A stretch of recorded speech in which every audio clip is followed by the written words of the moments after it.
Today's story is so harrowing, it will leave you breathless. Set against the violent hush of a desert storm, rolling over abandoned timber and dust-choked earth. It unfolds where survival and fate collide in a forgotten trading post at the edge of nowhere. It begins with a single rattlesnake strike. Small, sudden, almost invisible. Yet powerful enough to rewrite the course of two lives forever. The rattler lay wound tight beneath the warped wooden steps of the abandoned trading post, its body blending with the dirt, ash, and wind-blown scraps that had gathered there for years. Vale never saw it. Not until the snake struck and its fangs were already sunk deep into the tender muscle of her calf. The attack was lightning fast. A whip of scales and raw instinct, so quick her mind never had a chance to shout a warning. Pain exploded through her leg an instant later, fierce and white, like a branding iron pressed straight to bone. Two small punctures darkened almost at once, swelling as if something alive were spreading beneath her skin. Then she heard it. The dry, furious rattle. A sound every soul in Arizona territory feared more than gunfire. She staggered backward through the doorway, crashing into the dim shelter of the trading post, her leg turning heavy and numb, as if stone were replacing flesh inch by inch. She had been on foot for 3 long days, ever since her horse bolted at a jackrabbit and pitched her into a ravine, snapping its own leg in the fall. She had ended its suffering with a single bullet she'd been saving. Since then, she'd rationed every swallow of water, chewed on strips of jerky, and walked through blazing daylight and bitter desert nights, steering by starlight and the outline of distant mountains. She was 24, the orphaned daughter of Gideon Vale. A rancher ruined by drought and debt, she had been headed for California, where a cousin promised sewing work and a narrow chance at starting over. That life now felt as far away as the moon. Inside the trading post was a graveyard of a failed dream. Broken crates slumped in corners, empty barrels lay on their sides. The counter had collapsed inward like a rib cage crushed under weight. Against the far wall stood a narrow bed, its straw mattress sagging, stained and sour with mildew and rodent droppings. Mara dragged herself to it and fell hard onto the mattress, her vision already feathering black at the edges, her pulse hammering so violently her chest ached. She understood exactly what had happened. She had seen a man die from a rattlesnake bite before. Holt Bracken, a ranch hand on her father's land. He had been fixing fence in the back pasture when the snake struck. It took 6 brutal hours for the venom to finish him. Mara remembered the swelling, the fever, the helpless look in his eyes. The poison was in her now. It was moving through her blood, seeping into muscle, nerve, and organ alike. Without help, she wouldn't see another sunrise. Outside, thunder rolled low across the desert. A storm was gathering fast. She would be dead before it passed, dead in a place no one would ever search. Her cousin in California would wait for a letter that would never come, and in time she'd assume Mara Vale had simply changed her mind. No one would know she had died on a rotting bed in an abandoned outpost with venom burning through her veins. The pain grew monstrous. It pulsed from the wound in savage waves, each one sharper than the last. Her boot tightened as her legs swelled against the leather. Her fingers prickled. Her tongue felt thick and useless. A copper taste coated the back of her throat, the bitter edge of death closing in. Folks said a person's whole life flashed before their eyes when the end came. But all Mara saw was the sagging ceiling above her, water-stained and splitting at the seams. And all she felt was the weight of everything she had never had, never found, never become. What filled her chest wasn't fear anymore. It was regret. Regret for the roads she had never taken, the arms she had never fallen into, the woman she might have been if the world had given her half a chance. She never heard him come in. By then the storm had broken wide open. Rain slammed against the roof in heavy sheets. Thunder rolled over the desert like cannon fire. Vale was drowning in pain, in terror, in the slow poison burning through her veins. The door creaked somewhere behind her, but the sound never reached her mind. One heartbeat, she was alone with death. The next, a man stood over her.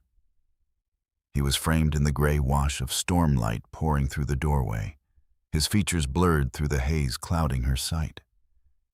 She knew what he was before she could see him clearly. The cut of his buckskins, the way he carried himself, the long dark hair brushing his shoulders. He was one of the Ember Ridge Band, tall, lean, built like a drawn bowstring. A man shaped by hard country and harder years, hunting, fighting, surviving while the world around him grew meaner with every passing season. As her vision sharpened, his face came into focus. Not handsome in the soft way city folk meant. His features were carved sharp, high cheekbones, deep-set eyes, a jaw made for grit and endurance. He studied her in a single, measuring glance. Then he moved. Fast, certain, his hand already reaching for the medicine pouch slung over his shoulder. "Rattlesnake," Mara forced out, her tongue thick, the words scraping her throat. "Outside. It got me. I'm done for." He didn't waste breath on comfort. No false hope, no gentle lies. He dropped to one knee beside the bed and seized her leg, his grip firm, unshaking. She felt herself dragged closer, felt the straw mattress rasp beneath her back as he pulled her down. Her legs slid over the edge of the bed until her swollen calf hung inches from his face, caught in the weak light pushing through the dirty window. "Here," he said quietly, voice low and steady. It was not loud, but it was a voice used to being obeyed. "Don't move." She couldn't have moved if she'd tried. The venom had turned her bones to water. She lay helpless while he examined the wound that was stealing her life. Through half-lidded eyes, she watched him draw a knife from his belt. The blade caught a flicker of lightning from outside. A flicker of fear stirred in her chest, but it drowned beneath another surge of agony that ripped a cry from her throat. "The poison's spreading," he muttered, mostly to himself, but not beyond reach. "There's time yet."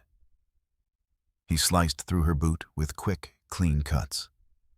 The leather fell away, and she sucked in air as the pressure eased. Her calf looked monstrous, swollen near twice its size. The skin stretched shiny and tight, stained ugly shades of purple and black around the twin punctures that leaked thin, clear fluid. He probed the flesh with careful fingers, assessing, calculating. Then his dark eyes lifted to meet hers. There was no panic in them, no doubt. "I'm going to open the wound," he said plainly. "I'll draw the venom out myself." Her stomach clenched. "It's going to hurt. Worse than anything you've known. But if I don't, you'll be dead before that storm clears. Do you understand?" Mara tried to nod. Her head felt weighted with iron, but she managed the smallest motion. "Good," he said. "Grip the bed. Scream if you must. But don't move your leg. If you move, I can't save you." He didn't give her time to brace. The blade flashed once in the murky light, and then it bit into her skin. Steel cut through swollen flesh around the twin punctures, and Mara Vale's scream tore through the trading post like a rifle shot. Pain detonated inside her, blinding and savage, hotter than any brand, sharper than any blade. It was the kind of agony a body wasn't meant to endure and still keep breathing. She felt warm blood spill down her calf. Then she felt his mouth close over the wound. The pull of it sent fresh shockwaves ripping through her nerves. He drew hard, then turned and spat. Drew again, spat again, over and over. A brutal rhythm that seemed endless. Mara screamed until her voice broke raw and hoarse. Her fingers clawed into the straw mattress. Her body tried to twist away, to escape the torment, even as her fading mind ordered her to stay still. The storm roared outside. Thunder cracked. Rain hammered the roof. Time shattered into fragments. There was nothing left in the world but pain, and the steady pull of his mouth drawing death out of her blood. Gradually, so slowly she thought she imagined it, the crushing pressure in her leg began to ease. The fire under her skin cooled by degrees. The poison was leaving her. She could feel it. Somewhere deep in her chest, something fragile stirred. Hope. She wasn't going to die. This stranger from the Ember Ridge Band, this man who had walked in out of the storm, was wrenching her back from the grave with his own breath and willpower. When he finally stopped and lifted his head, sitting back on his heels, Mara hovered on the edge of unconsciousness. She felt him press something into the wound, a poultice that burned sharp at first, then settled into a dull, soothing heat. He wrapped her leg tightly with leather strips, securing the dressing with practiced hands that moved without hesitation. Then his arm slid beneath her. He lifted her as if she weighed nothing and eased her back onto the bed, adjusting her so her head rested properly on the thin pillow. A worn blanket, dusty but warm, was pulled over her trembling body. "Sleep," he said quietly, though his voice sounded distant, like it carried from another world. "The worst has passed. Your body will finish the fight." Mara tried to speak, tried to thank him. The words never made it past her lips. Darkness closed in before she could form them. The last thing she saw was his face leaning over her, dark eyes, steady, watchful. For the first time in longer than she could remember, she felt safe. She woke to the scent of roasting meat and the soft patter of rain still tapping the roof. The light through the grimy window had changed, golden now, late afternoon settling over the desert. She had slept nearly a full day. Her leg throbbed, but it was a clean, honest ache. The burning poison was gone, replaced by the slow pulse of healing flesh. She turned her head. He was crouched by the old stone hearth, coaxing a small fire to life. A rabbit turned slowly on a spit over the flames, his hands working with easy skill. "You're awake," he said without glancing up. "Good. You slept long. Now you need food." "Water," she rasped, her throat shredded from screaming. He was beside her instantly, one arm supporting her shoulders as he lifted a canteen to her mouth. The water was cool and pure. She drank like someone rescued from the desert itself, feeling strength trickle back into her bones. When she finished, he lowered her gently and studied her face, with an intensity that felt almost unsettling. "The venom's mostly gone," he said. "What remains, your body will fight. You'll be weak for some days, maybe a week. The wound will take longer, but you'll live." "You saved me," Mara whispered. The words felt too small. "I was dying, I knew it." "Why?" He looked at her as if the question puzzled him. "You needed help," he said simply. "I knew how. What more reason is there?" He helped her sit upright, propping her carefully against the wall. His touch was gentle now, so different from the fierce decisiveness he'd shown the day before. He brought her roasted rabbit and wild roots he'd gathered between bursts of rain. He watched her eat the way a man watches a wounded horse stand again, measuring every sign of strength returning. She ate slowly, her stomach uncertain, but each bite steadied her. "My name is Asher," he said at last. He explained that among his people, a name could mean speaker, guide, one who carries the voice of the band. Not a chief the way white men imagined, no crown, no throne, but a man trusted to stand in council and speak for the Ember Ridge Band. He was a healer too, trained in the old ways, He understood plants, blood, bone, and breath in ways town doctors never would. He had been traveling between bands to speak of growing danger. White settlers pushing farther west, soldiers backing their claim. Major Huxley Crown's men were not far from these lands, nor were patrols once led by men like Colonel Vara. "The storm drove me here," Asher said. "I thought I'd shelter alone. Then I saw you, saw the bite. I knew if I waited, you'd be gone before morning." "How did you learn?" Mara asked softly. "The cutting, the poison." "My grandmother, Yara," he replied. His voice shifted, quieter, deeper. "She was the finest healer our people had known. She taught me from the time I could stand. Which roots cure, which leaves kill, how to mend bone, how to pull sickness from flesh. She said I carried the gift, to feel what others could not."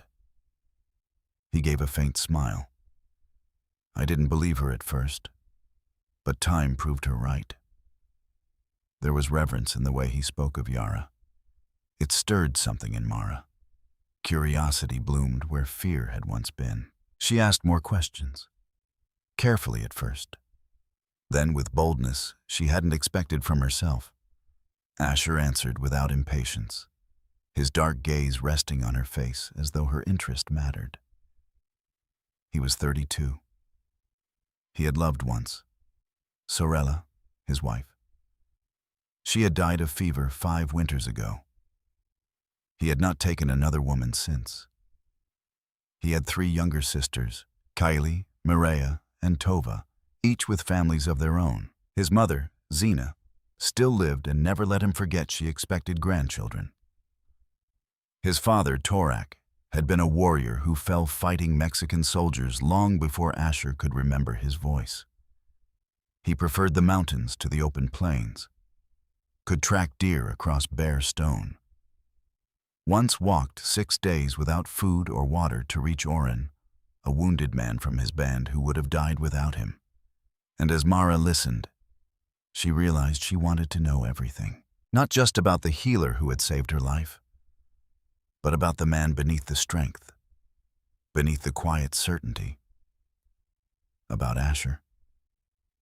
Mara found herself speaking before she realized she had decided to. The words came slow at first, rough from disuse, like an old door forced open after years shut tight. She told Asher things she had never spoken aloud. Not to neighbors, not to kin, not even to herself in the dark. She told him about Gideon Vale, how her father had loved her in the only way he knew how. Not with soft words or easy embraces, but with calloused hands and long hours beneath a punishing sun. He had worked himself into an early grave, trying to save a ranch the drought had already claimed. Pride and stubborn hope had been the last things he owned. She swallowed hard before speaking of Ruth Vale, of how her mother had died bringing Isaac Vale into the world, of how the tiny infant had followed her within hours, and how that double silence had settled over the house like dust that never cleared. Mara had been left standing alone in rooms that felt too large and too empty. She spoke of the years that followed, the cattle thinning out, the wells drying up, the creditors circling like buzzards waiting for flesh to cool. She described the day she finally admitted there was nothing left to fight for, the day she packed what little she owned and turned her back on the only land she had ever known, heading west with California as nothing more than a rumor of survival. Asher listened without interruption. "You've carried more sorrow than most," he said quietly when she finished. "But you're still breathing, still standing. That's strength." "I don't feel strong," Mara answered, her voice barely above a whisper. "I feel worn down, like I've been fighting since I was a child and don't even know what I'm fighting for anymore." "Maybe you haven't found it yet," Asher replied. "The thing worth fighting for. It may still be ahead of you." The storm lingered through the night and into the following day. Rain drumming steady against the roof, Mara's strength returned in small measures, like water seeping back into dry earth. Asher changed her bandages morning and evening, his touch always steady, always careful, and she began to wait for those moments. His fingers brushing her calf as he unwound the leather ties sent an unexpected warmth through her. When his palm pressed gently against her skin to check for fever or swelling, she found herself holding her breath, wishing the contact would last a second longer. She scolded herself for it, told herself it was gratitude, nothing more. The natural bond between a life saved and the one who had saved it. She reminded herself he was of the Ember Ridge Band, and she was white. Their worlds were divided by blood and history. Whatever stirred between them had no place to land. But reason did nothing to quiet the feeling. With each shared meal, each quiet conversation by the fire, something deepened, grew roots neither of them could see. On the second night, when the storm softened to a distant rumble and rain fell in a slow, silver drizzle, Mara woke from restless sleep. Asher sat beside the fire, staring into the flames. There was something distant in his face, something heavy. She watched him in silence, studying the sharp lines of his features, the way firelight traced his cheekbones, the way his dark hair fell forward. He was beautiful, she realized, not because of symmetry or shape, but because of what lived behind his eyes. Strength tempered by sorrow, wisdom earned the hard way, a tenderness he showed only when no one was looking. "You're awake," he said without turning. She wondered how he knew. "I was watching you," she admitted. "You looked far away. What were you thinking about?" He was quiet for a long time. When he finally spoke, his voice carried a softness she had not heard before. "My wife." The word hung between them. "She died on a night like this," he continued. "Rain falling, thunder rolling across the hills. I held her hand while the fever took her. I told her I loved her. I watched the light leave her eyes." Mara's throat tightened. "What was her name?" she asked. "Sorella," he said. "She was named for the morning light, the star that rises before dawn. A promise that the sun is coming." He stared into the fire. "That's what she was to me, a promise, a future." His jaw tightened before he spoke again. "When she died, I thought the world had gone dark. I believed I would never feel anything again. For a long time, I didn't. I moved. I spoke. I breathed, but I wasn't alive. I was waiting to follow her." Tears stung Mara's eyes. She felt his loss as if it were her own. "What changed?" she asked gently. "You don't seem like a man who's only surviving anymore." Asher turned toward her. The firelight reflected in his eyes. "Time," he said, "and my people. And the understanding that Sorella would not want me to waste the life she lost. She loved laughter, loved living. If she saw me clinging to grief forever, she would call me a fool." A faint, almost broken smile touched his mouth. "She would say I dishonor her by refusing joy." "And are you?" Mara asked softly. "Refusing it?" Their eyes locked. Something unspoken passed between them, clear as a struck match. "I'm trying," he said. "And these last days, it's been easier than I expected. Because of you, the way you look at me, the way you ask. You see me, Mara. Not just as a healer, not just as a speaker for the band, not just as a widower." His voice lowered. "You see me as a man?" Her pulse thundered in her ears. "I feel the same," she whispered. "When you look at me, I'm not just an orphan, not just a failed rancher's daughter running west with nothing. I feel worth something, worth knowing." "You are," Asher said. He rose and crossed the room, sitting on the edge of her bed close enough that she could feel the heat from his body. "You are worth more than you understand," he continued, "and I find myself wishing we had met under different skies, with more time, in a world that didn't make this complicated." "What is this?" she asked, though her heart already knew. He reached up and brushed his fingers along her jaw. The touch was gentle, almost reverent. It made her tremble. "This," he said quietly, "is something I thought I would never feel again. It's more than gratitude, more than duty. It's the beginning of caring for someone in a way that can burn." Her eyes fluttered closed as she leaned into his hand. "And if we let it burn?" she asked. "Then we face what comes," Asher replied. "Together, for as long as the world allows." He bent forward and pressed his lips to her forehead. It wasn't a hungry kiss. It was something deeper, a vow without ceremony, a promise made in silence. Tears slid down Mara's cheeks. Not from pain this time, from the shock of finding something she had stopped believing existed. "I'm afraid," she admitted softly. "Afraid of what this means, of what it could cost." "And I am," Asher answered softly. "But I've learned something. Fear isn't a reason to turn your back on love. Fear is just the shadow love throws when it stands in the light. It proves what we feel is real and worth guarding. We can be afraid side by side, and maybe that's how we find the courage to keep walking forward." By dawn, the storm had spent itself. The clouds broke apart and drifted east, revealing a sky so fiercely blue it felt newly made.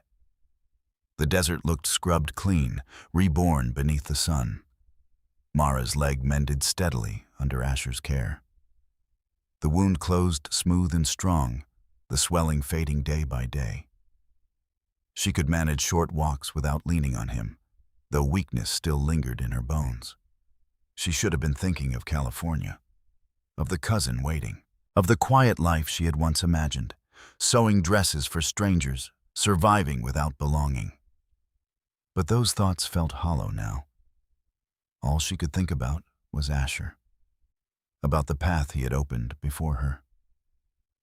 On the 5th morning, while they sat near the hearth sharing the simple breakfast he'd prepared, she set her tin cup aside.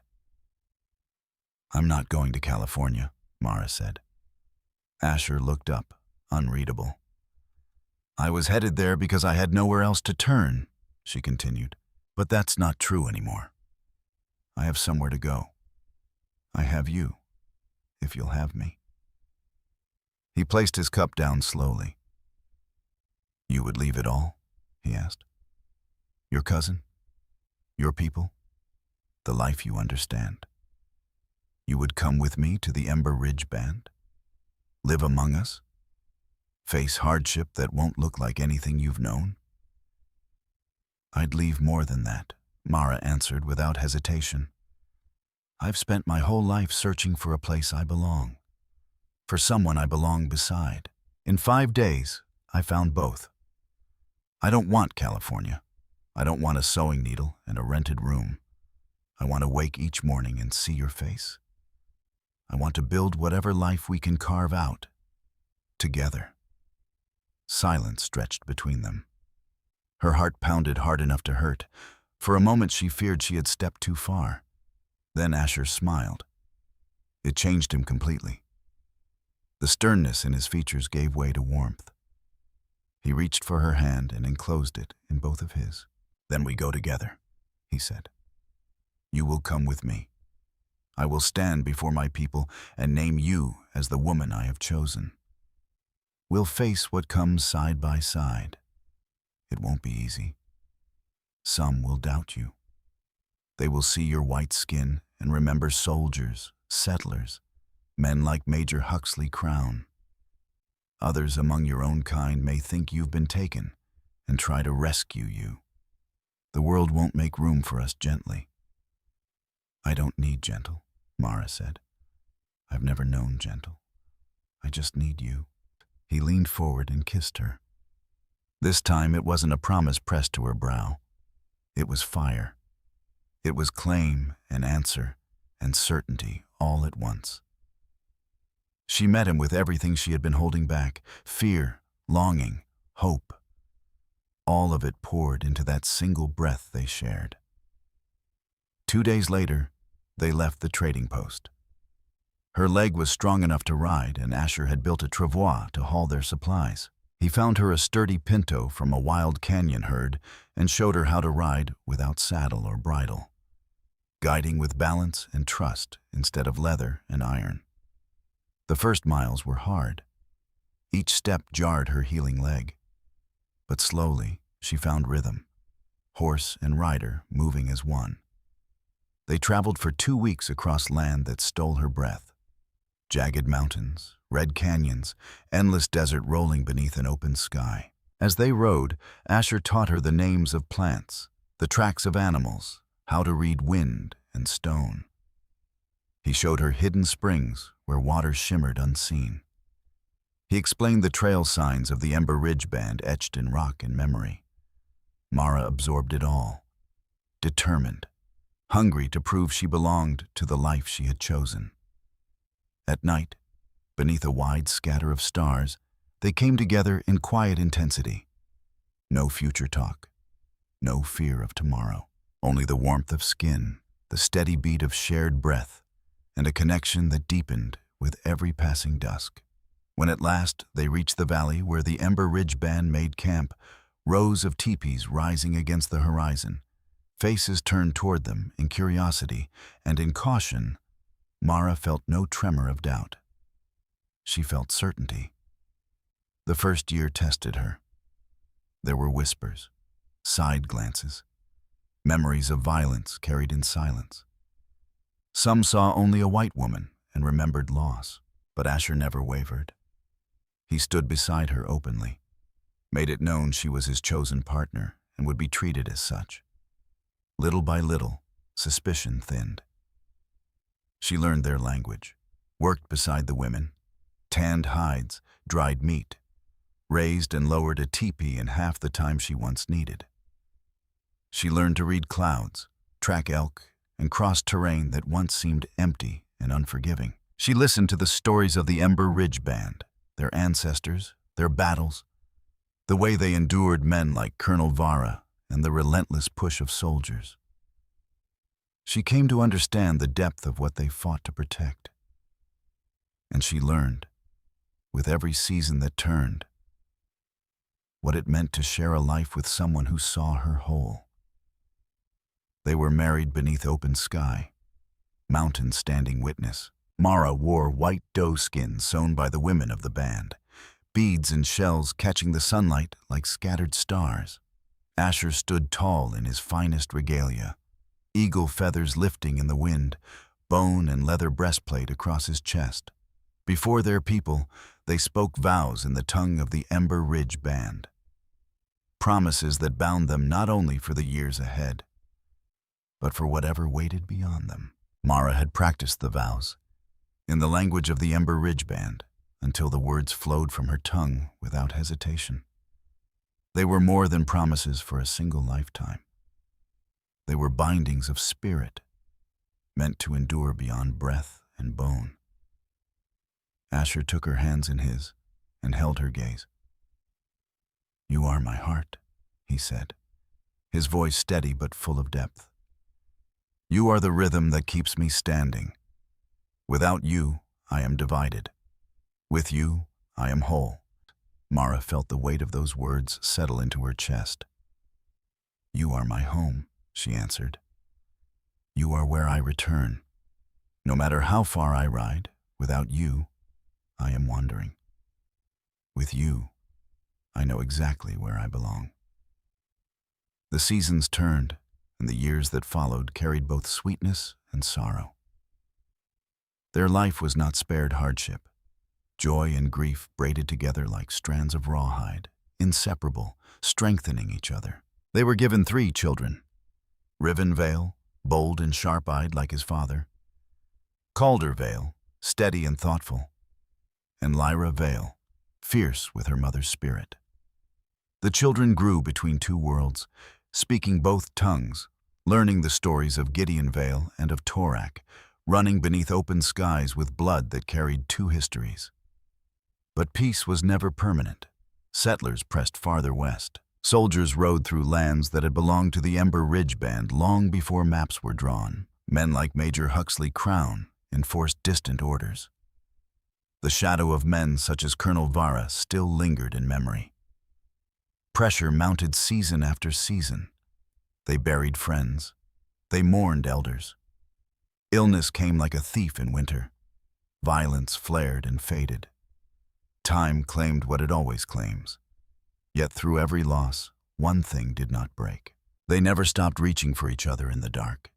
They never stopped waking side by side, grateful in the quiet before dawn, aware of how narrow the margin had been, how close they had come to never finding this life. Sometimes, when the world lay silent and the sky had not yet begun to pale, Mara would remember that first day, the abandoned trading post, the rattle in the dust, the certainty that death had already chosen her. She would remember Asher's hands gripping her thighs, steady and unyielding. His voice telling her not to move, the burn of steel, the shock of pain, the strange, fierce closeness of him drawing poison from her blood. And she would understand, more clearly with every passing year, that he had done more than pull her back from the edge of death. He had handed her a life worth living. She had been riding toward California with nothing waiting but survival. No roots, no belonging, no reason beyond endurance. Asher had shown her that living was meant to be more than that. It was meant to be shared, fought for, felt fully. That day, when he commanded her not to move, she obeyed. Not because she was helpless, but because something in his voice, in his strength, told her he was a man she could trust.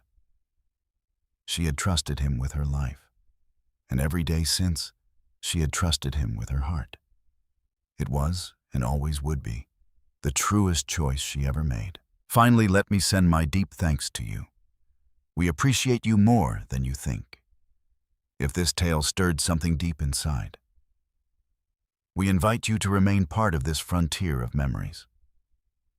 More true stories of honor, compassion, and destiny are waiting for you here. Subscribe, share, comment, and thank you for riding with us today. Aviso legal, barra disclaimer. Our content is designed for artistic and entertainment purposes and may reinterpret historical themes using fictional touches. We apply AI tools thoughtfully, only to support production, while keeping human supervision over editing, emotional tone, and narrative coherence. We always comply with regulatory guidelines for AI-based media and avoid deepfake practices or identity manipulation. All supporting components remain legally sourced. Please ask for authorization before sharing or adapting any segment. Your respect makes it possible for us to continue telling meaningful stories.